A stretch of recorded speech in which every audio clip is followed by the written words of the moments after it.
ఇక్కడ ఉన్నటువంటి స్టాఫ్ అందరికీ, మన మీడియా మిత్రులకి అందరికీ కూడా మొలకల చెరువు అగ్నిమాపక శాఖ నుండి మా యొక్క ధన్యవాదాలు తెలియజేసుకుంటున్నాము. ముఖ్యంగా ఈరోజు మనం ఈ ఆసుపత్రిలో ఈ కార్యక్రమం ఉద్దేశం ఏంటంటే ఇయర్లీ ప్రతి చోట అంటే హాస్పిటల్స్, మేము ఇండస్ట్రీస్, పెట్రోల్ పంప్స్, అలాగే ఎడ్యుకేషన్ అన్ని చోట్ల కూడా ఈ ఫైర్ అవేర్నెస్ ప్రోగ్రాము, అందులో భాగంగా హాస్పిటల్స్లో మ్యాక్ డ్రిల్ ప్రోగ్రాము ఇవి రెగ్యులర్ తెలియజేసుకుంటాం. అయితే first of all mock drill కంటే ముందుగా మనం జనరల్గా హాస్పిటల్కి వేరే చోటుకి ఉన్న డిఫరెన్స్ ఏంటంటే ఎక్కడైనా ప్రమాదం జరిగినప్పుడు అప్పుడు అక్కడ ఉన్నటువంటి పబ్లిక్ యాక్టివ్ మోడ్లో ఉంటారు. అంటే నార్మల్ హాస్పిటల్లో మాత్రమే ఆల్రెడీ పేషెంట్స్ అంటే ఇల్నెస్ పేషెంట్స్ ఇలా ఉన్న వాళ్ళు ఉంటారు. కాబట్టి ఇక్కడ ఏదైనా ఇన్సిడెంట్ జరిగినప్పుడు మనం ఫాస్ట్గా ఎలా రియాక్ట్ అవ్వాలి, అది ఫైర్ యాక్సిడెంట్ కావచ్చు, లేకపోతే వేరే డిజాస్టర్ కావచ్చు, లేదంటే ఎలక్ట్రికల్స్ కావచ్చు, ఎనీథింగ్ అన్నమాట. అప్పుడు మనం మన దగ్గర ఉన్నటువంటి ఎక్విప్మెంట్తో మనం ఎలా రెస్పాండ్ అవ్వాలి అన్నది ఇక్కడ ఉన్న స్టాఫ్ ముఖ్యంగా ఒక ఐడియా ఉన్నట్లయితే, ఎందుకంటే ఆ ఇన్సిడెంట్కి ఎక్కడో మేము మొలకల చెరువు నుంచి ఇక్కడ చేరుకోవడానికి వచ్చే సమయానికి ఇక్కడ ఉన్నటువంటి సిచ్యువేషన్ని ఓవర్కమ్ చేయొచ్చు, కంట్రోల్ చేసేయచ్చు. మన దగ్గర అన్ని ఎక్విప్మెంట్స్ అన్నీ ఉన్నాయి, ప్రతి ఫ్లోర్లో ఉన్నాయి, ప్రతి చోట ఉన్నాయి.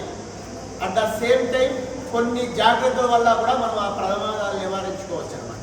అంటే prevention is better than cure అంటారు కదా, అలా అవి ఒకసారి చూసి అది ఒకసారి ఓవరాల్గా డిస్కస్ చేస్తే మనకి ఫైర్ అన్నది it is a chemical reaction, oxygen fuel in the presence of heat. అంటే ఖచ్చితంగా ఫైర్ ఇన్సిడెంట్ జరగాలంటే అక్కడ ఆక్సిజన్ ఉండాలి, ఏదో ఒక మండేటువంటి గుణం ఉన్నటువంటి వస్తువు మెటీరియల్ ఉండాలి, తర్వాత తగినంత హీట్ ఉండాలి. మనకి ఇక్కడ ఏముంటాయి జనరల్గా అయితే ఎక్కువ ఎలక్ట్రికల్కి సంబంధించి ఉంటాయన్నమాట. అంటే మన దగ్గర ఏవైనా ఒకసారిగా హై టెంపరేచర్, హై పవర్ వచ్చినప్పుడు, ఎలక్ట్రిసిబుల్ స్ట్రిప్ అయినప్పుడు, ఏదైనా క్వాలిటీ లేని ఇవి జరిగినప్పుడు, ఏవైనా ఎలుకలు అవి ఏమైనా వైర్లు కొట్టినప్పుడు ఇలాంటి ఇన్సిడెంట్ జరుగుతాయి. అలాంటివి ఏదన్నా మనం జరిగినప్పుడు చూసినట్టయితే ముఖ్యంగా మనం ఎక్కడైనా కూడా అలర్ట్గా ఉండేది. మేమున్న చోట మేము అలర్ట్గా ఉంటాం, ఇక్కడ అలర్ట్గా ఉంటారంటే మన సెక్యూరిటీ వాళ్ళు అలర్ట్గా ఉంటారు. ఎందుకంటే వాళ్ళు ఇక్కడ చూసుకునే చుట్టూ 4 విధాలుగా కూడా వాళ్ళ బ్రెయిన్ని యాక్టివేట్ చేసి ఉంటారు. కాబట్టి మీకు నియర్లోనే ఎక్స్టింగ్విషర్లు ఉన్నాయి. దీన్ని మనము CO2 ఎక్స్టింగ్విషర్ అంటాం. అంటే ఇక్కడ దీంట్లో కార్బన్ డైఆక్సైడ్ ఉంటుంది అన్నమాట. మనం ఏమనుకున్నామంటే ఏదైనా అగ్ని ప్రమాదం జరగడానికి ఆక్సిజన్ కంపల్సరీ ఉంటుంది. అక్కడ మనం ఆక్సిజన్ కన్నా కట్ ఆఫ్ చేస్తే, దాన్ని కంట్రోల్ చేస్తే ఖచ్చితంగా ఆ ఫైర్ అనేది కంట్రోల్ అయిపోతుంది. అంటే సిచ్యువేషన్ బట్టి ఒక చోట ఇప్పుడు గడ్డివామల దగ్గరికి వెళ్ళామనుకోండి, మేము కూలింగ్ పద్ధతితో వాటర్ స్ప్రే చేస్తాం. ఇలాంటి చోట అన్నప్పుడు మనం ఏం చేయాలి, అక్కడ దానికి ఆక్సిజన్ ఆఫ్ చేయగలిగితే కంట్రోల్ అయిపోతుంది. ఫర్ ఎగ్జాంపుల్ ఏదో ఒక ఆ షార్ట్ సర్క్యూట్, ఆ బోర్డులోనో షార్ట్ సర్క్యూట్ అయ్యి బర్న్ అయింది. మనం చూసిన వెంటనే ఏం చేయాలంటే ఫస్ట్ ఎలక్ట్రికల్స్ అన్నప్పుడు మనము మెయిన్ ఆఫ్ చేసుకోవాలి. ఎవరో ఒకరికి ఇంటిమేట్ చేసి మెయిన్ ఆఫ్ చేస్తే పవర్ ఆగుతుంది, కానీ ఫైర్ అనేది వైర్లు అనేది కాలుతానే ఉంటుంది. అప్పుడు ఇమ్మీడియట్గా వెంటనే మనం చేయాల్సింది ఏంటంటే ఈ CO2 ఎక్స్టింగ్విషర్ కానీ ఈ DCP ఇది డ్రై కెమికల్ పౌడర్ అనమాట. ఈ రెండు కూడా బెస్ట్ యూసేజ్. ఎంత పెద్ద మేజర్ ఇన్సిడెంట్ కూడా స్టార్టింగ్ స్టేజ్లో మనం కానీ ఐడెంటిఫై చేస్తే వీటి ద్వారా కంట్రోల్ చేసి, అది ఒక పరిధి దాటిన తర్వాతే అది మనం దాని కంట్రోల్ లేకెళ్తాం. అప్పటి వరకు ఫైర్ మన కంట్రోల్లో ఉంటుంది. మనం చూసిన వెంటనే ఏది అందుబాటులో ఉంటుంది, మనకి ఏది నేరుగా ఉంటుంది తీసుకోండి. ఫర్ ఎగ్జాంపుల్ CO2 దగ్గర ఉంది, వెంటనే క్యారీ చేస్తారు. క్యారీ చేసిన తర్వాత మీరు ఈ హ్యాండిల్ పట్టుకొని అందరూ తీసుకెళ్తాం. మనం ఎక్కడికి అవసరమైతే అక్కడికి తీసుకెళ్తాం. ఇక్కడ ఏంటంటే ఈ సేఫ్టీ పిన్ అని ఒకటి ఉంటుంది. ఈ సేఫ్టీ పిన్ ఇది చిన్నగా బ్రేక్ అయింది, మామూలుగా ఇలా ఉంటుంది దీనికి. ఈ సేఫ్టీ పిన్ రిమూవ్ చేసిన తర్వాత మనం ఆపరేట్ చేయాలి. దీన్ని చేయకుండా మనం ఎంత స్టార్ట్ చేసినా కూడా అది అవ్వదు. దీన్ని తీసేసిన తర్వాత ఏం చేస్తామంటే, ఇప్పుడు ఏదో ఫైర్ పాయింట్ అక్కడ షార్ట్ సర్క్యూట్ అక్కడ మనుతుంది. నాట్ ఓన్లీ షార్ట్ సర్క్యూట్, ఏదో పేపర్ కాలింది, లేకపోతే ఏదో మన దగ్గర ఉన్న కెమికల్స్ వాటి ద్వారా ఫైర్ జరిగింది, కేబుల్ కావచ్చు, అది మన ల్యాబ్ కావచ్చు, ఎక్కడైనా సరే ఆ ఫైర్ పాయింట్లోకి పెట్టి దీన్ని ఇక్కడ మనకి ఇది ఉంటుంది అనమాట. ఓపెన్ ఓపెన్ క్లోజ్ ఉండాలి. జస్ట్ మనమైతే ఇక్కడ మనకు హాస్పిటల్ కాబట్టి మనం ఏం ముట్టించి చేయాల్సిన పని లేదు. దీన్ని ఇట్లా మనము ఇలా యాంటీ క్లాక్ వైజ్ ఓపెన్ చేస్తే ఇప్పుడు వచ్చింది కార్బన్ డైఆక్సైడ్. చల్లగా ఉంటుంది, వైట్గా ఉంటుంది. విత్ ఇన్ ఫ్రాక్షన్ ఆఫ్ సెకండ్స్లో ఎంత మంటనైనా కంట్రోల్ చేస్తుంది. అలా అన్నమాట, కంట్రోల్ అయిపోతుంది, ఇమ్మీడియట్గా అయిపోతుంది. లేదు మనకి CO2 పక్కనే మనకి DCP ఉంది.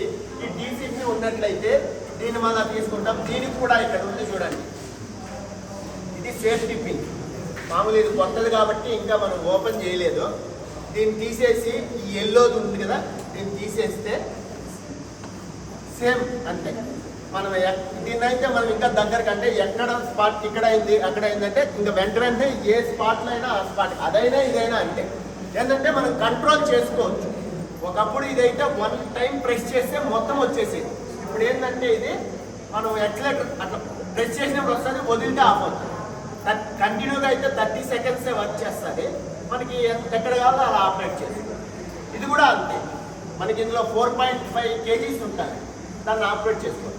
ఈ రెండు ఉంటే మనకి ఇంకా ఫైర్కి సంబంధించి ఎక్కడే ఇన్సిడెంట్ జరిగినా కూడా వీటితో మనం కంట్రోల్ చేసేది. ఇది మనకి ఆఫ్ రోడ్లో ఉన్న అన్ని చోట్ల ఉన్నాయి, ఏది అందుబాటులో ఉంటుంది. ఒకసారి మనం గుర్తుపెట్టుకోవాల్సింది ఏంటంటే భయపడకుండా ఆ ఇన్సిడెంట్ జరిగినప్పుడు వెంటనే క్విక్గా రియాక్ట్ అయ్యామనుకోండి, ఈజీ అన్నమాట. ఇంకా మనకి ఎలాగో వస్తూ ఉంటుంది. మనం ఇక్కడ క్లోజ్ చేసుకునే వరకు వస్తూ ఉంటాం కంటిన్యూగా. మీకు కావాలంటే ఆ బయట కొంచెం ఏదైనా మంట పెట్టి కావాలంటే చూపెడతాం, అప్పుడు ఒక ఐడియా అంటే దీన్ని ఆపరేట్ చేసుకోవాలి. అయితే మనం ఒక చోట నుంచి ఒక చోటకి పోయేటప్పుడు ఆఫ్ చేసుకోవాలి, వేస్ట్ అవ్వకుండా ఆఫ్ చేసుకొని మళ్ళీ అక్కడ వెళ్ళి ఆన్ చేసుకోవాలి. ఈ రెండు ఉందంటే మనకి డేంజర్గా ఇంకా ఏ ఫైర్ అయినా కూడా మనం కంట్రోల్ చేసేయచ్చు. అది మనకి ఫైర్కి సంబంధించి. ఇకపోతే మనకి ఇంకా హాస్పిటల్స్ ఇన్ కేసు ఫస్ట్ ఫ్లోర్లో కానీ ఎక్కడన్నా క్లోజ్డ్ రూమ్లో కానీ ఏదో ఒక షార్ట్ సర్క్యూట్ వల్లనో లేదా వేరే ఇన్సిడెంట్ వల్లనో ఇన్సిడెంట్ జరిగి ఫాగ్ వచ్చింది అంటే బాగా పొగ అనేది కమ్మేసింది. ఆల్రెడీ పేషెంట్ ఉంటారు, బెడ్ మీద ఉంటారు, వాళ్ళు నడవలేరు. ఈవెన్ వాళ్ళు తెలుసుకున్నా కూడా వాళ్ళు ఏం చేయలేరు. వాళ్ళు మనమే రెస్క్యూ చేయాలి. మనం రెస్క్యూ చేయాలన్నప్పుడు ఏం చేయాలి, కొంచెం మనకి ప్రాపర్ అంటే గందరగోళం ఎలాగో అలాగా తీసేయడం అని కాకుండా ఒక ప్రాపర్ వేలో మనం వెళ్తే కరెక్ట్గా అంటే అక్కడ ఉన్న పేషెంట్ సిచ్యువేషన్ ఏంటి, కాలు బ్రేక్ అయిందా లేదా ఏదైనా బ్యాక్ ప్రాబ్లమా అంటే ఏదైనా స్టమక్ షోల్డరా లేదా ఏదైనా ప్రెగ్నెంట్ లేడీనా, ఇలా అంటే అక్కడ ఉన్న పేషెంట్ సిచ్యువేషన్ బట్టి మనం వాళ్ళని రెస్క్యూ చేయాలి. ఫర్ ఎగ్జాంపుల్ ఇప్పుడు పైన ఏదో క్లోజ్డ్ రూమ్లో జరిగింది, ఫాగ్ వచ్చింది, ఫైర్ని కంట్రోల్ చేసాము కానీ పొగ కమ్మేసింది కనిపించింది. ఇంకా మనకి ఆక్సిజన్ అందకపోతే ఊపిరాడు. అందుకని మనం ఏం చేస్తామంటే ఆ పొగ అది ఉన్న ప్లేసుల్లో మనం ఏం చేయాలి, కింద పాపుకుంటే ఏ రూమ్లోకి వెళ్ళినా కూడా ఒక కర్చీప్ను మనం లైట్గా కట్ చేసుకొని ముగ్గు కట్టేసుకొని, ఎందుకంటే మనకి ఆక్సిజన్ సప్లై మనం ఏం చేయాలంటే కొంచెం మన ఇష్టం పాపుకుంటా మనకి ఇది ఉంది కదా ఈ పొజిషన్తో వెళ్ళచ్చు. లేదు అంటే మనకి ఎలా అయితే అంత ఏది ఫ్లెక్సిబిలిటీ అయితే ఆ ఫ్లెక్సిబిలిటీలో వెళ్ళి పేషెంట్ దగ్గర వెళ్తాము. ఫర్ ఎగ్జాంపుల్ మనకి ఇప్పుడు పేషెంట్ అంతా ఓకే అండి, రైట్ లెగ్ ప్రాబ్లం, మన రైట్ లెగ్ ప్రాబ్లం అయినప్పుడు ఏం చేస్తాం, ఒక చిన్న ఇప్పుడు ఈ రైట్ లెగ్ మాత్రమే ప్రాబ్లం, మనిషి అయితే ఈజీగా నడవగలుగుతారు. అప్పుడు మనం ఏం చేస్తాము, అలాగా పేషెంట్ని మన కాలు కట్టేసుకుంటాము. మనం కట్టేసుకొని మనము స్పీడ్గా తీసుకొచ్చేస్తాం. ఇంకా అతను అంటే మనం ఇప్పుడు అంటే పైకెక్కి అప్పుడు మనకి ఈ ప్రొసీజర్ అవసరం లేదు. స్క్రాడింగ్ అంటే బేబీ మెథడ్, మనం చిన్న బేబీని ఎలా అలా తీసుకొచ్చి ఇందాక మనం చేసిన వెయిట్ ఉన్నారో కాలు ఒకటే ప్రాబ్లము, మనం ఇంకా ఈ ఇలా తీసుకోలేం కదా, కాలు మాత్రం అలా కట్టు. లేదు ఓకే కాలు ప్రాబ్లం కాదు, ఏదో స్టమక్ బర్న్ అయింది, అంతా నడుస్తాడు పరిగెడతాడు అంతా ఓకే, ఇది మాత్రం బర్న్ అయింది. అలాంటి పేషెంట్ని ఎలా రెస్క్యూ చేస్తామంటే మనము పిక్కే బ్యాక్ అంటే ఇలా బ్యాక్న వేసుకొని అలా తీసుకొచ్చేస్తాం. సేమ్ ఒకవేళ ఇన్ కేస్ ఏదో యాక్సిడెంట్ ఏదో జరిగి బ్యాక్ ప్రాబ్లం ఉందనుకో, మనము రెగ్యులర్గా చిన్నప్పటి నుంచి ఆడుకుంటూ ఉంటాం, ఈ ప్రొసీజర్లో తీసుకొచ్చేస్తాం. లేదు ఇప్పుడు ఏంటంటే పర్సన్ అన్కాన్షియస్, ఏం కోఆపరేట్ చేయదు. ఇప్పుడైతే పేషెంట్ కోఆపరేషన్ ఉంది, పేషెంట్ స్పృహలో ఉన్నారు, కోఆపరేషన్ ఉంది, మనం ఎలా చేసినా వాళ్ళకి సపోర్ట్ చేస్తాం. కానీ సపోర్ట్ చేసే కండిషన్ లేదు, ప్లస్ మనిషి కూడా వెయిట్ ఉన్నారు, 70-80 కేజీలు ఉన్నారు. అప్పుడు ఏం చేస్తామంటే మనము ఆ బెడ్ మీద నుంచినే ఫైర్ మ్యాన్ లిఫ్ట్ అంటారు, ఇది బెడ్ మీద నుంచినే ఫస్ట్ లేపుకుంటారు, మోకాళ్ళకి సపోర్ట్ చేసుకొని ఇలా లిఫ్ట్ చేస్తారు. ఈ పొజిషన్లో 90 కిలోస్ వెయిట్ ఉన్న వాళ్ళు కూడా ఈజీగా క్యారీ చేస్తారు. ఎందుకంటే మనం వెయిట్ అంతా షోల్డర్కి ఇచ్చుకుంటాము. ఈ లాక్ చేశారు చూడండి, కాల్ని లాక్ చేసుకున్నారు, స్టెప్స్ అయినా దిగేస్తారు, స్టెప్స్ ఎక్కడైనా ఎక్కుతారు, మళ్ళీ మనం ఆ స్ట్రెచ్చర్లో లేకపోతే ఆ ఫస్ట్ ఎయిడ్ సెంటర్ ఆ ప్లేస్ వరకు అయినా కూడా క్యారీ చేస్తారు. ఇలాంటి మెథడ్స్ మనం అక్కడ ఉన్నటువంటి పేషెంట్ కండిషన్ బట్టి ఉన్నారు. సెక్యూరిటీ తీస్తారు,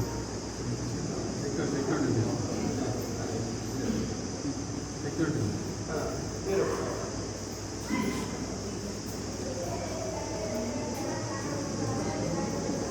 కాదు మన రోజు ఆయన ఎదురు వాళ్ళిద్దరూ ఆయన పిల్లలు. ఇదే మనము జస్ట్ ఒక చిన్న మూమెంట్ మామూలు.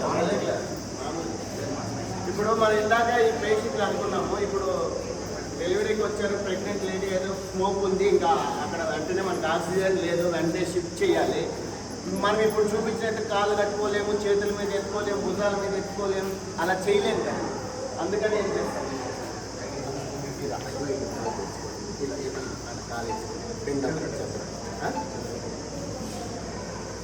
మీరు మోకాలు మీద కూర్చోవాలి.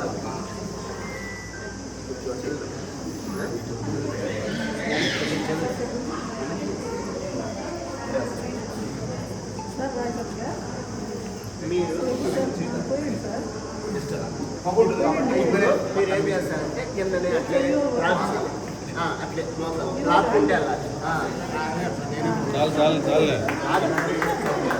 వైట్ షర్ట్ వద్దు, చాలే వైట్ షర్ట్ ఇది.